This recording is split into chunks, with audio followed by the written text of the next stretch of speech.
আর যে রেসিপিটা আপনাদের সাথে শেয়ার করছি সেটা কিন্তু অত্যন্ত সিম্পল একটা রেসিপি, যেটা কিন্তু রুটি পরোটা দিয়েও খাওয়া যায়, আবার ডাল দিয়ে ভাত মেখেও কিন্তু ওই তরকারিটা দিয়ে খাওয়া যায়। খুব কম ইনগ্রেডিয়েন্টসে খুব চটজলদি হয়ে যায় এরকমই একটা রেসিপি। চলুন তাহলে দেখতে থাকি কি দিয়ে বানালাম। এখানে কিছু সবজি কেটে নিয়েছি। এখানে একটা আলু, বড় সাইজের একটা আলুকে ডুমো করে কেটে নিয়েছি। খানিকটা কুমড়ো এরকম ডুমো করে কেটে নিয়েছি। আর ক্যাপসিকাম, একটা ক্যাপসিকামকে এরকম ডুমো ডুমো করে কেটে নিয়েছি। সরষের তেল দিচ্ছি।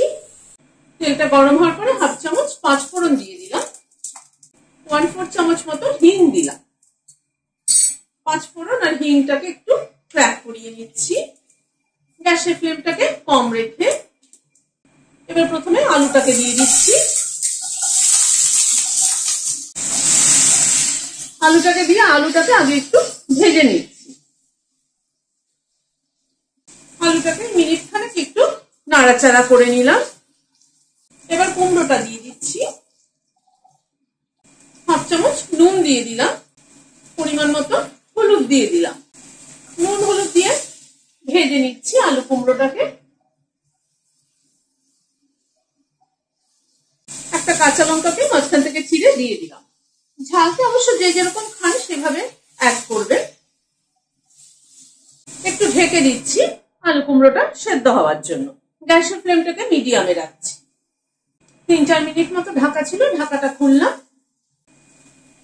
আলু কুমড়োটাকে এবার একটু ভেজে নিচ্ছি। ক্যাপসিকামটা দিয়ে দিলাম। এই ভাজাটা কিন্তু অত্যন্ত সিম্পল একটা ভাজা, কিন্তু খেতে কিন্তু দারুণ টেস্টি। রুটি পরোটার সাথেও খাওয়া যায়, আবার ডাল ভাতের সাথেও খাওয়া যায়। ক্যাপসিকামটাকে দিয়ে একটু নাড়াচাড়া করে নেব। ক্যাপসিকামটাকে দিয়ে মিনিট 2 একটু নাড়াচাড়া করে নিলাম। খানিকটা নারকেল কোড়া ছড়িয়ে দিলাম। এখানে 2 টেবিল চামচ মতো নারকেল কোড়া আছে। নারকেল কোড়াটা দিয়ে একটু নাড়াচাড়া করে নিচ্ছি। অল্প একটু চিনি ছড়িয়ে দিলাম।